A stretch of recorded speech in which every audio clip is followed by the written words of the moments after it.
resiko kalau dia meninggal dunia itu kita akibat silang kerja kita kasih 48 kali upah.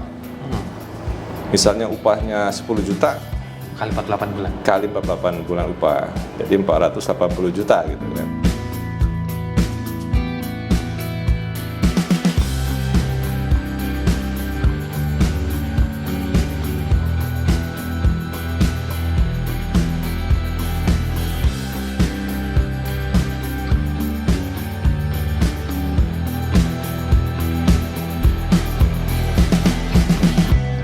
Tribuners dimanapun berada, kembali bersama saya di Bersem Sandro, reporter Tribun News Tangerang dan juga warta kotalive.com. Siang hari ini kita akan kembali menjalani podcast dari Tribun dengan narasumber yang sudah bersama saya, Bapak Kepala Kantor Cabang BPJS Ketenagakerjaan Tangerang Batu Ceper, Bapak Alfian. Selamat siang, Pak. Selamat siang, Pak Gilbert. Sehat, Pak? Alhamdulillah baik, sehat. Pak, siang hari ini kita coba ngobrol nih Pak, podcast terkait dengan program-program dari BPJS Ketenagakerjaan, Pak. Mungkin BPJS sendiri kan memiliki beberapa program, Pak ya, mulai dari kecelakaan, jaminan kecelakaan kerja, yaitu jaminan kematian, jaminan hari tua, dan jaminan pensiun. Mungkin bisa dijelasin dulu Pak, BPJS sendiri ini apakah wajib gak sih bagi perusahaan-perusahaan PW dan PPU, Pak? Ya, baik Mas Gilbert. Jadi perlu saya sampaikan bahwa BPJS ini adalah program pemerintah dan kita bertanggung jawab langsung kepada Presiden, dan ini merupakan amanah dari pemerintah ya. Jadi program ini, kalau kita bicara program wajib itu kita harus punya dasarnya sesuai dengan undang-undang ya. Itu dasarnya adalah dari prinsip BPJS Kerjaan. Pertama, dia harus sifatnya adalah berprinsip gotong royong, kemudian juga nirlaba, jadi tidak mencari keuntungan. Memang ini jaminan sosial, kemudian sifatnya keterbukaan juga, kehati-hatian, kemudian juga bisa dipertanggungjawabkan terkait dengan penyelenggaraan ini. Kemudian juga portabilitas, artinya dapat dijangkau oleh semua masyarakat. Kemudian ya tadi pertanyaan tadi, pesertanya bersifat wajib. Kemudian ini juga tata kelolanya juga dana amanah dari dana-dana pekerja, dan itu harus manfaatnya sebenarnya untuk pekerja, dan hasil pengelolaannya juga untuk pekerja. Beda waktu kita di bawah BUMN ya, PT Jam Sostek, ada sebagian untuk kementerian, ada sebagian untuk kita. Nah sekarang dana-dana pekerja itu memang manfaatnya untuk diberikan pada seluruh pekerja. Nah kalau kita bicara azasnya, BPJS ini berazaskan itu kemanusiaan, kemudian juga manfaat dan sifatnya, dan juga berazas keadilan sosial sesuai dengan yang ada di Pancasila itu ya. Nah kalau kita bicara kemanusiaan itu, kalau kita bicara pekerjaan itu tadi perlindungan ya. Perlindungan pertama adalah jaminan kecelakaan kerja, yang kedua jaminan kematian, ketiga jaminan hari tua, keempat yang baru jamin pensiun, yang kelima JKP. Nah sebenarnya ada satu lagi, jaminan kesehatan nasional. Nah itu berbeda sama kita, terkait dengan penyakit itu di BPJS Kesehatan. Itulah azas kemanusiaan yang perlu dibutuhkan oleh para pekerja yang ada di Indonesia ini. Kemudian untuk yang BPU seperti apa Pak? Nah kalau kita bicara jadi kita itu BPJS ini ada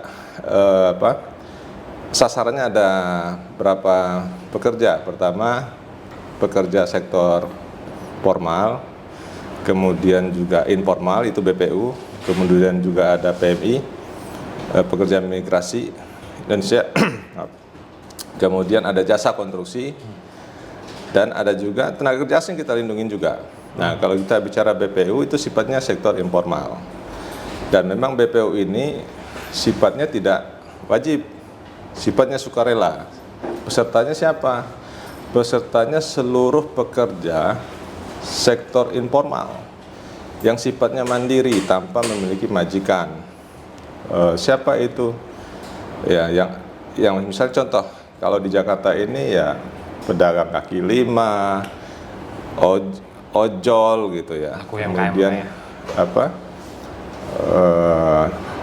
ojol, petani, pelaku UMKM yang kecil, itu bagian dari pekerja sektor bukan penerima upah yang memang mereka tidak punya majikan gitu.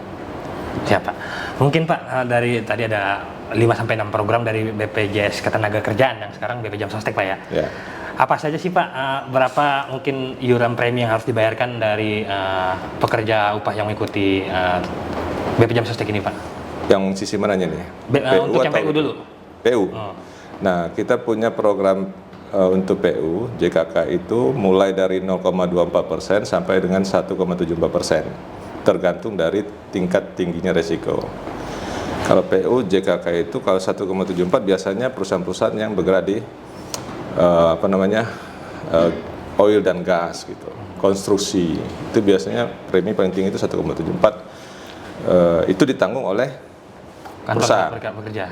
Nah, kemudian jaminan kematian itu 0,30% dan itu juga ditanggung oleh perusahaan pemberi kerja. Kemudian ada juga JHT itu yang ditanggung oleh perusahaan itu ada 3,70% dan 2%-nya ditanggung oleh pekerja itu sendiri, jadi totalnya 5,70%. Kemudian jaminan pensiun itu 2% oleh perusahaan, 1%-nya oleh pekerja, jadi 3%. Jadi totalnya itu adalah 3% yang ditanggung oleh pekerja sendiri. Nah, satu lagi ada jaminan JKP, kehilangan pekerjaan, itu tidak ada potongan kepada pekerja. Itu murni dari pemerintah dan BPJS Kerjaan. Memberikan bantuan dampaknya Pak ya? Ya, bantuan. Dari program-program tadi itu kan Pak, mungkin kesadaran masyarakat masih belum semuanya, apalagi sadar akan aware terkait dengan penggunaan mereka sebagai untuk kepesertaan BPJS Sostek Pak. Mungkin bisa jelasin Pak, manfaat-manfaat dari setiap program BPJS Sostek ini apa aja Pak untuk masyarakat? Ya, manfaat tadi kecelakaan kerja ya. Kecelakaan kerja itu sebenarnya sama antara PU dan BPU itu sama. Satu lingkup konstruksi Pak ya? juga sama. Pertama kita bicara jaminan kecelakaan kerja, ruang lingkupnya ya. Manfaatnya ketika mereka dari rumah menuju ke kantor tempat kerjanya dimanapun berada, itu akan kita tanggung. Nah, kemudian kalau dia dinas keluar kota sepanjang memang ada surat dinas tugasnya, kita tanggung dia. Itu kecelakaan kerja. Tadi preminya berapa sudah saya jelasin ya. Kemudian manfaatnya apa sih? Nah, ketika terjadi resiko kecelakaan kerja, itu ada yang namanya biaya-biaya kan, biaya misalnya terjadi kecelakaan kerja di darat, di laut, di udara, itu kita kasih bantuan biaya pengangkutan. Itu berapa? Itu kalau darat itu sekitar 5 juta, maksimum 5 juta. Kemudian laut 2 juta. Kemudian juga udara sekarang 10 juta. Itu manfaat bantuan ketika terjadi risiko di 3 tempat tersebut. Kemudian ada juga yang namanya biaya perawatan. Biaya perawatan itu sepanjang memang itu biayanya tidak tanpa batas. Jadi istilah itu sekarang itu unlimited. Jadi apapun akibat risiko kecelakaan kerja kita ganti sampai sembuh. Kemudian ada yang namanya istilahnya STMB, sementara tidak mampu bekerja, itu kita kasih gaji mereka. Misalnya dalam 6 bulan pertama kita kasih 100% upahnya. Kemudian 6 bulan berikutnya, 6 bulan kedua itu kita kasih masih 100% dan selanjutnya 50%. Itu ketika mereka terjadi risiko dan mereka tidak bekerja, kita kasih gaji dari kita. Jadi perusahaan sudah nggak perlu menggaji lagi, diambil aja sama kita gitu. Kemudian risiko kalau dia meninggal dunia itu kita akibat kecelakaan kerja kita kasih 48 kali upah. Misalnya upahnya 10 juta kali 48 bulan. Kali 48 bulan upah. Jadi 480 juta gitu kan. Nah, kemudian ada santunan kita santunan, ada yang namanya santunan cacat fungsi, santunan cacat sebagian anatomi, cacat total tetap dan sebagainya. Itu kita bantu. Ada juga bantu alat protese kaki, tangan dan gigi juga kita ganti semua jika memang terjadi risiko tersebut. Kemudian apalagi ada yang namanya beasiswa bagi peserta yang meninggal dunia akibat kecelakaan kerja. Begitu juga kalau dia meninggal dunia biasa. Berapa dapatnya? Totalnya adalah 174 juta. Beasiswanya untuk? Mulai dari TK, maksimum anaknya 2. Oh, ya. TK, SD, SMP, SMA, dan mahasiswa. Sampai dia selesai. Kalau mereka sudah kerja, ya sudah stop, selesai gitu. Itu ya. Berarti cukup menarik Pak, meskipun ini hal-hal yang tidak diharapkan semua orang Pak ya. Tapi sebegitu pentingnya penggunaan BPJS ini untuk masyarakat sendiri Pak, dalam melindungi, mengcover bukan hanya diri sendiri tapi keluarga Pak ya, apalagi kepala keluarga yang bekerja. Siapa? Mungkin tadi saya bicarakan baru dari sisi jaminan cicilan kerja. Satu lagi jaminan kematian. Oh ya. Nah, ini jaminan kematian ini adalah jaminan yang bukan akibat cicilan kerja. Betul. Meninggal dunia karena sakit. Nah, kemudian ya intinya tidak cicilan kerja lah, karena sakit. Dan bahkan ada, kalau kita suka canda tuh, bunuh diri pun kita bayarin sepanjang mereka ikut jaminan kematian. Kemudian jaminan hari tua. Oh, ya. Nah, jaminan hari tua ini yang sifatnya ya saving, yang menabung. Pensiun Pak ya. Nabung, tabungan hari tua. Nah, mereka di tiap bulan premi di kita, setiap bulan tuh rame di kita ini di kantor itu yang ngambil tabungannya, haknya mereka itu. Gitu. Kemudian yang jaminan pensiun. Nah, konsep jaminan pensiun ini sama dengan konsepnya JHT. Beda, bukan JHT. Sama dengan yang diselenggarakan oleh pemerintah. Dulu kan tadi saya bilang tadi kan asasnya ada keadilan sosial gitu ya. Yang selama ini yang tidak pernah dirasakan oleh pekerja kita, ada terkesan kok kita nggak dapat untuk pekerja-pekerja swasta ya. Kok kami selama ini nggak dapat yang namanya jaminan pensiun. Nah, sekarang pemerintah sudah hadir, BPJS sudah memberikan jaminan pensiun bagi pekerja. Nah, siapa pesertanya? Saat ini adalah perusahaan yang menengah besar. Diharapkan mereka mampu mengiur selama 15 tahun iuran. Nah, tidak menutup kemungkinan juga ketika walaupun mereka kecil, kalau memang mampu, sustainability-nya bagus perusahaannya, dia bisa juga kita tawarkan produk jaminan pensiun gitu. Nah, yang terakhir adalah jaminan kehilangan pekerjaan, diberikan kepada pekerja-pekerja yang kena PHK khususnya ya. Apalagi habis pandemi kemarin Pak. Iya, pas pandemi kemarin itu kita berikan itu adalah upah terakhirnya 5 juta misalnya. Sesuai 5 juta. Dapatkan. Ya. Kita berikan 3 bulan pertama itu 45% dari upahnya 5 juta. Kemudian 3 bulan berikutnya 25%. Sampai 6 bulan total. Sampai 6 bulan. Oh, sampai 6 itu bulan. Jaminan kehilangan pekerjaan. Mungkin itu. Coba banyak sekali mungkin manfaat yang bisa diterima dari peserta BPJS Sostek ini Pak ya. Mungkin sedikit bergeser Pak ke tadi kita sudah membahas dari sisi pesertanya, yaitu pekerja-pekerja ataupun masyarakat. Dari sisi perusahaannya mungkin Pak, masih ada nggak sih Pak perusahaan yang belum terdaftar BPJS Sostek ataupun mendaftarkan pekerjanya? Kalau ada berapa banyak Pak perusahaan aktif yang tidak mengikuti BPJS ini Pak? Iya, tadi saya bilang kan kita punya target market kita itu, sasaran kita adalah perusahaan PU dan BPU. Nah, kalau kita bicara PU, saat ini kan memang lebih banyak itu di sektor informal ya. Kurang lebih 55 atau 60% itu banyak di sektor formal, 40%-nya ada di informal. Di informal 55 sampai 60%, formalnya ada 40%. Nah, memang kalau bicara PU itu masih banyak Pak yang belum patuh. Dan pemberi kerjanya nggak mau mendaftarkan dengan alasan macam-macam. Nah, kita ada regulasi kita itu bagi yang tidak patuh sesuai dengan apa? Ada sanksinya Pak ya? Ada. Jadi bahkan sanksinya pidana. Bagi perusahaan yang tidak memotong, menyetor, itu kena pidananya 8 tahun. Jadi ada dua ya, ada sanksi pidana, ada sanksi administrasi. Perdata. Nah, sesuai dengan Undang-Undang Nomor 24 itu sanksinya 8 tahun pidana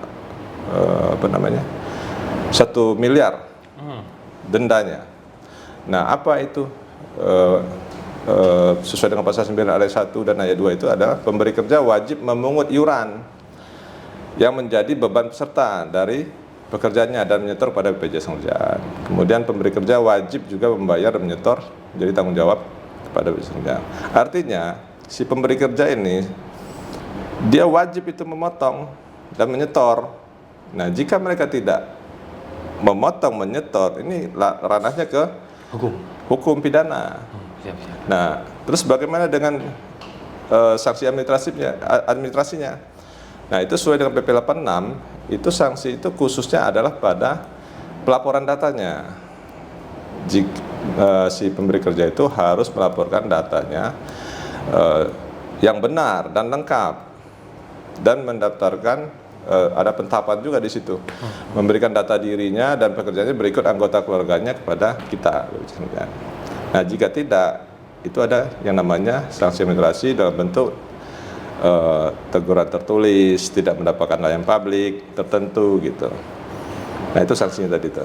Jadi setiap perusahaan yang berbadan hukum, baik itu PT, CP, yayasan, koperasi, BUMN, PMA dan seterusnya, itu yang punya badan hukum itu wajib terlindungi, walaupun TK-nya ada 1 atau 2, karena kita itu ada yang namanya pentahapan.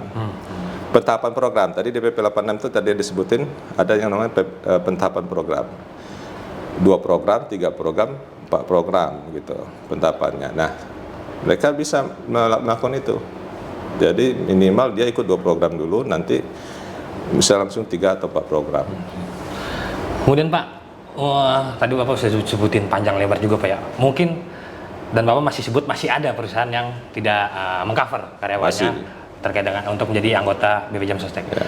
Himbauan dari BPJS Sostek sendiri ataupun pendataannya seperti apa Pak, supaya bangkit nih rasa sadar awareness-nya para pengusaha ini untuk mengcover karyawan mereka Pak. Ada langkah-langkah yang dilakukan dari BPJS Sostek Pak? Iya.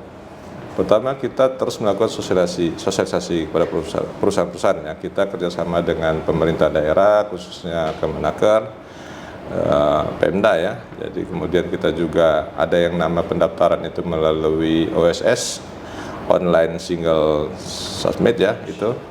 Nah, dan kita juga melakukan ini canvassing, melakukan door to door kepada perusahaan-perusahaan di lingkungan kita ya. Satu-satu didatangin Pak ya? Iya, karena kita nggak tahu juga kan data-data yang kita dapat itu kadang-kadang tidak valid juga. Misal contoh nih, kita dapat data di OSS, begitu kita kunjungan ternyata alamatnya tidak valid, gitu. Siap Pak. Selanjutnya mungkin Pak, tapi sedikit mungkin kalau terkait ini ada sebelum sampai ke sanksi pidana dan perdata tadi akan ada teguran dulu nggak Pak bagi para perusahaan itu? Iya, kita biasanya lakukan sosialisasi, 1, 2, 3 dulu gitu mungkin Pak. Pendekatannya kita kunjungi gitu ya. Biasanya kita kalau sudah ada datanya kita lakukan pemberitahuan dulu bahwa program BPJS ini wajib. Kemudian kita melakukan, bisa saja pertama kita melalui surat, kemudian kita datang melalui surat dan kunjungan sekalian kita edukasi, sosialisasi manfaat program. Kemudian kita tunggu tuh sesuai dengan PP 86 itu. Kalau memang tidak juga mentaati, Nah, ada masa tunggunya. Dalam aturan PP 86 itu 10 hari. Dari surat itu? Dari surat itu dia harus konfirmasi, proses daftar. Enggak juga 10 hari lagi. Dia enggak daftar juga, itu ada yang namanya kena denda itu. Khusus PKBU ya. Dendanya 0,1%. Jadi kita hitung. Jadi ketika kita datangin, kunjungin, ternyata di situ ada pekerjanya 3 orang. Kemudian 1 pemilik misalnya. Upahnya berapa? Kita asumsikan kan upahnya UMP atau UMK ya, 5 juta lah misalnya. Kita hitung, berarti Anda harus bayar iuran segini. Ketika kita sudah sampaikan seperti itu, tidak juga dalam waktu 10 hari, dia sudah kena di 10 hari berikutnya. Denda itu 0,1%. Nah, itu yang memang mereka belum tahu gitu. Nah, ketika enggak juga, masih enggak patuh nih Pak. Iya, kita kasih pemahaman mereka enggak patuh juga, ya kita biasanya sampaikan, ya mohon maaf karena kita sudah kerjasama dengan pihak kejaksaan, kepolisian. Nah, itu kita limpahkan ke kejaksaan, kepolisian untuk dilakukan pembinaan. Sama naker kan, wasnaker ya, terutama wasnaker. Biasanya kita minta damping sama wasnaker dulu, naker gitu. Enggak juga patuh ya kita ke sana. Berarti ada tahap-tahap dan prosesnya Pak ya? Iya, benar. Cukup sebagai warning nih untuk pelaku-pelaku usaha nih Pak. Ya. Selanjutnya mungkin Pak, strategi BPJS sendiri tadi kan sudah melakukan sosialisasi nih Pak. Udah ada tahapnya, jika tidak ditaati akan ada sanksi juga Pak. Mereka ketika misalnya itu kan tadi tidak sadar Pak ya, masih mengapa tuh. Kalau misalnya sadar, bisa langsung dilayani Pak? Bisa. Teguran pertama, kedua, udahlah akhirnya tumbuh nih kesadaran dari pengusaha ini. Bisa langsung dilayani di Iya. saat itu juga Pak ya? Ya, jadi kita jadi Dengan ada pelayanan perusahaan-perusahaan door-to-door yang tadi. patuh tidak patuh. Biasanya perusahaan yang besar itu patuh-patuh. Perusahaan yang kecil ini yang kecil sedang ini ya, biasanya itu masih harus kita ketok dulu tuh supaya mereka tuh patuh. Gitu. Nah, ketika akhirnya tumbuh kesadaran bisa langsung Nah, dilayani, ketika Pak. mereka Mengerti akhirnya. daftar, ketika ada juga yang patuh mereka langsung itu, mereka daftar kita layanin pendaftarannya. Dan ternyata nggak serumit seperti serumit itu Pak ya? Iya, kita bisa melalui website kita, baik itu PU maupun BPU bisa melalui website kita itu, atau datang langsung ke kantor kita. Siap. Kita kan udah coba ngomongin PU nih Pak ya, penerima upah. Ya. Tadi di awal sempat kita gali sedikit. BP Jam Sostek ini lagi fokus ke BPU, Ya. bukan penerima upah. Untuk fokus utamanya mungkin di kalangan menengah ke bawah Pak ya, seperti petani, ataupun pelaku-pelaku UMKM, ataupun pekerja ojek online gitu Pak ya. Bagi mereka sendiri, seberapa penting sih Pak, seberapa penting seharusnya mereka mendaftarkan dirinya sebagai anggota dari BPJS Ketenagakerjaan ini Pak? Ya, memang ini kan kalau kita bicara bukan penerima upah ini kan nggak mudah ya. Betul. Karena memang ini sifatnya asuransi murni, perlu pendekatan yang berbeda. Dari hati ke hati kalau kita bicara. Betul. Namanya ini asuransi murni ya. Kita jual produk kita bukan produknya yang menjanjikan, ini masalah produk nanti mati. Yang manfaatnya bukan dia terima tapi ke ahli waris. Nah, buat mereka itu uang saat ini, uang 5.000 perak, 10.000 perak itu penting buat mereka pekerja-pekerja itu, dibandingkan dia harus beli asuransi. Nah, tugas kita memang harus secara kontinu, berkelanjutan, tidak bosan-bosan untuk melakukan edukasi sosialisasi pada mereka. Nah, apalagi kita sebenarnya kita kalau kita bicara iuran kita itu sangat murah ya, lumayan murah, dengan manfaatnya yang luar biasa ya. Nah, memang tadi kita harus merubah mindsetnya para pekerja sektor informal itu, misalnya yang apalagi yang risiko tinggi nih. Risiko tinggi tadi misalnya ojol, Yang aktivitas di jalan Pak ya? mobil, sopir gitu ya, aktivitasnya memang berbenturan dengan risiko gitu. Nah, itu kita harus benar-benar kita harus kasih pemberian dan pemahaman yang benar gitu, pentingnya perlindungan kecelakaan kerja, kematian, itu yang harus kita lakukan itu. Mungkin ketika kan tadi Bapak menyampaikan pendekatannya harus hati ke hati gitu Pak ya, dan harus kontinu, nggak bisa sekali dua kali tertarik kan. Ketika mungkin setelah biasanya tuh berapa lama tuh Pak proses pendekatan ke mereka ini akhirnya menyadari itu, karena kan manfaatnya tadi Bapak sampaikan ke ahli waris. Kasarnya bukan mereka yang menerima tapi anak cucu mereka kan, anggota keluarga mereka Pak. Ketika mereka nanti akhirnya terketuk hati gitu Pak.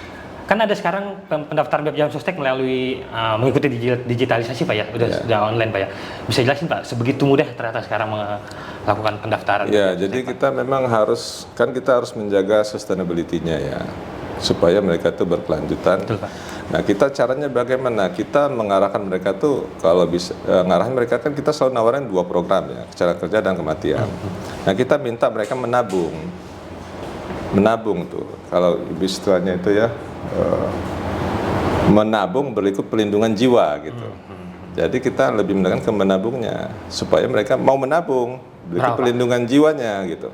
Nah, kalau kita untuk 2 program kita kan 16.800. 16.800 per bulan. Nabungnya 20.000. Ya, menabungnya itu yang kita tekankan mereka supaya mereka sustain gitu. Nah, totalnya berapa? 36.000. Kita kasih upah itu yang paling murah dari asumsi 1 juta itu. 36.000 dengan menabung mereka berikut perlindungan jiwanya mereka. Terjadi resiko dia kita lindungin gitu. Nah, setelah mereka emang nggak gampang, perlu kita pendekatannya yang berbeda sama mereka. Ketemu suami istrinya misalnya di belakang, ini loh pernah nggak terjadi resiko, bagaimana dengan kalau terjadi tetangganya, saudaranya meninggal, biaya yang dikeluarkan untuk kematian, uang kubur sudah berapa gitu kan. Nah, pendekatan seperti itu kita sampaikan. Pernah nggak dari situ? Nah, bagaimana yang terjadi apa? biaya kuburnya sudah berapa. Kalau Tangerang ini kita sekitar 3 juta 4 juta biaya kubur toh. Nah, kemudian lagi belum lagi 7 hari 7 malam 40 harinya. Nah, kalau si ini tidak memiliki dana, yang ujung-ujungnya adalah pinjam sana sini. Betul. Nah, makanya kita kasih mereka pemahaman supaya alihkan ke kita aja dengan bayar cukup 36.000. Sekarang kalau kita tanya, bapak suaminya merokok nggak? Merokok aja sudah berapa itu duitnya? Betul. Ratusan ribu sebulan tuh. Nah, kemudian kita kalau kencing aja kita bayar 2.000. Toilet itu. Nah, kita kasih analogi seperti itu gitu supaya mereka sadar. Mungkin pernah kejadian di lingkungannya mereka, akhirnya pinjam sana kemari. Yang ada terjadi adalah menambah kemiskinan baru. Karena BPJS ini adalah program yang sangat manfaatnya luar biasa, menghindari kemiskinan baru nih, Pak Gilbert itu. Gitu. Selanjutnya Pak, mungkin Pak, ada gak sih kerjasama, mungkin tadi kita sudah berbicara dengan informal yang bekerja cukup tinggi risikonya Pak ya di lapangan. Mungkin ada gak sih kerjasama dari BP Jam Sostek sendiri dengan pemerintah gitu, mungkin bagi para pelaku UMKM yang belum menjadi anggota BP Jam Sostek Pak. Seperti tadi, kan ketika mereka mengurus persyaratan UMKM mereka, seharusnya itu perlukah dicantumkan protokol kesehatan untuk jadi anggota BP Jam Sostek? Udah ada belum Pak kerjasama dari BP Jam Sostek dengan pemerintah Pak?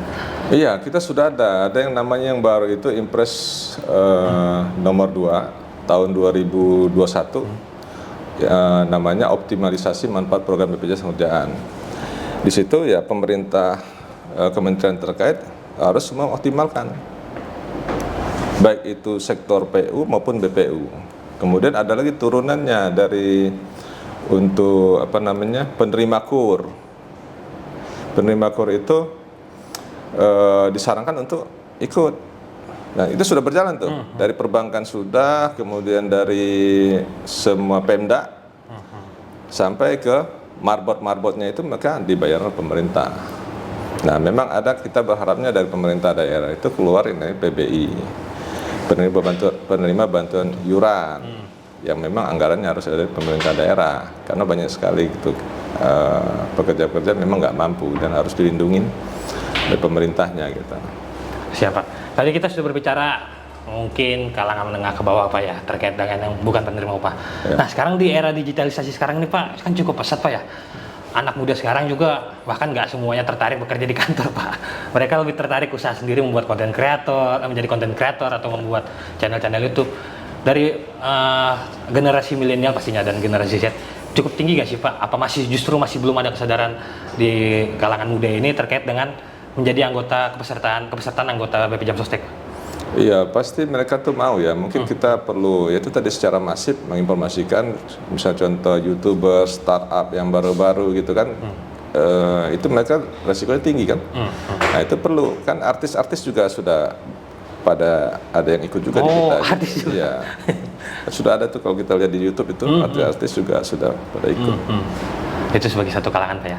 Siap, mungkin terakhir Pak Alfian, di era digitalisasi sekarang ini, inovasi terbaru terkait dengan layanan dari BP Jam Sostek ini, khususnya di Batu Ceper nih Pak ya, kantor cabang Batu Ceper, apa aja Pak yang terupdate inovasi dari kantor cabang BPJS Ketenagakerjaan Kota Tangerang? Ya, kalau kita bicara inovasi di era digitalisasi ini, kita inovasinya memang harus melalui kantor pusat. Nah, terkait dengan layanan klaim kita sudah ada yang kemarin pas pandemi ya, pandemi klaim, semua klaim itu kita sudah tanpa kontak fisik. Karena waktu itu keterbatasan. Ya, waktu pandemi itu akhirnya kita ada yang namanya istilahnya lapak asik melalui web. Kemudian kita juga yang terbaru ini dari kantor pusat mengeluarkan yang namanya JMO, Jam Sostek Mobile. Ya. Yang via video call itu Pak ya? Iya, jadi Jam Sostek Mobile ini adalah aplikasi bantu yang memudahkan para pekerja baik sektor PU maupun BPU untuk mengecek data-data dirinya. Manfaatnya apa? Dia di situ bisa cek saldo, kemudian bisa update data.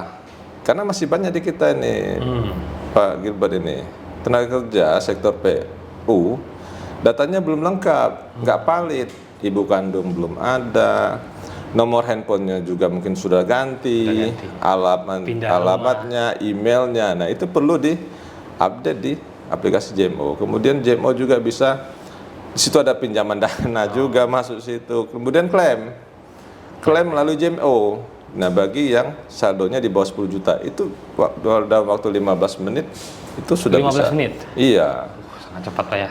Jadi bisa selesai itu cepat. Itu kemudahan yang diberikan oleh di era digital ini. Jadi pemerintah kantor pusat selalu memikirkan bagaimana memberikan kemudahan kepada peserta kita.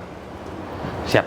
Mungkin udah cukup banyak kita tadi ngobrol Pak terkait dengan manfaat program dan gunanya mengikuti sebagai peserta BP Jam Sostek ini Pak. Mungkin terakhir Pak, closing statement untuk masyarakat seperti apa, himbauan ataupun anjuran pada masyarakat agar meningkatkan kesadaran pentingnya menjadi anggota BPJS BP Jam Sostek Pak. Ya, jadi BPJS ini tidak mungkin bisa maksimal tanpa kolaborasi, koordinasi dan sinergi baik itu dari pemerintah pusat maupun pemerintah daerah.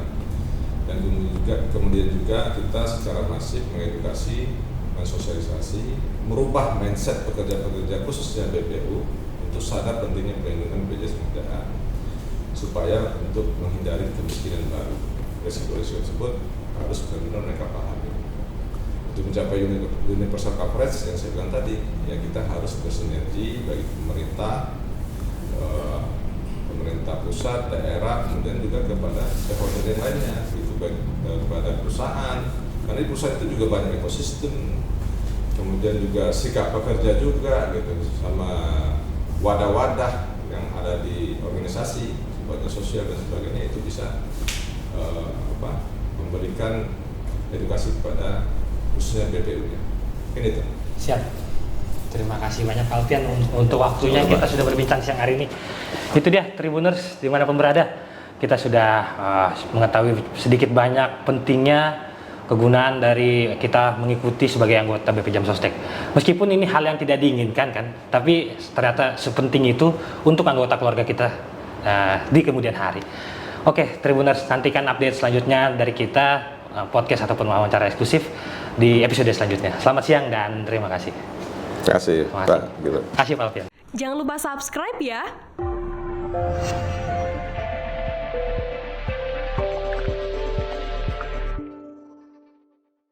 Jangan lupa subscribe ya.